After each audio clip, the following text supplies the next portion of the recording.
क्या आप जानते हैं जिस धरती पर हम जीते हैं, जिसे हम अपना घर कहते हैं, वो कभी अस्तित्व में ही नहीं था। अंधेरा, धूल और ऊर्जा, और फिर ब्रह्मांड में एक बदलाव हुआ।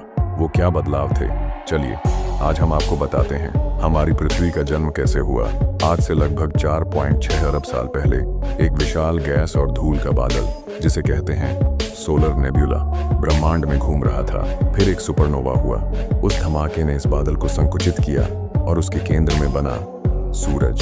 सूरज के चारों ओर बचा हुआ मलबा धीरे धीरे इकट्ठा होने लगा और इन्हीं टुकड़ों में से बना पृथ्वी और अन्य ग्रह। शुरुआती दिनों में पृथ्वी एक आग का गोला थी, पिघली हुई चट्टानों से भरी। हर ओर उल्का पिंडों की बारिश पृथ्वी पर हो रही थी। कोई जीवन नहीं, कोई स्थिरता नहीं, बस आग, लावा और तबाही। और उस समय एक और ग्रह पृथ्वी का चक्कर लगा रहा था, जिसका नाम थिया था, जिसका आकार मार्स प्लैनेट के समान था।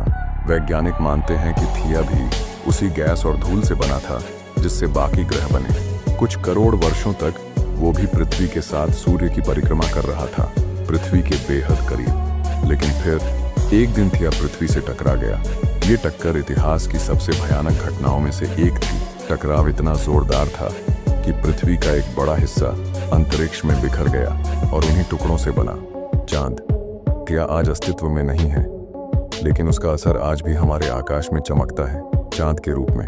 ये टक्कर सिर्फ विनाश नहीं लाई, बल्कि संतुलन भी लेकर आई। दिन रात का क्रम बना, धरती का झुकाव तय हुआ, मौसमों की शुरुआत हुई, ज्वालामुखी फटे, अंदर की गैसें बाहर निकली, भाप उठी, और जब ठंडी हुई बने बादल। फिर शुरू हुई बारिश की पहली बूंदें। हजारों वर्षों तक बारिश होती रही, पृथ्वी की आग बुझी और महासागर बनने लगे। इन्हीं महासागरों में बिजली चमकी, रसायन मिले और जन्मी पहली कोशिका।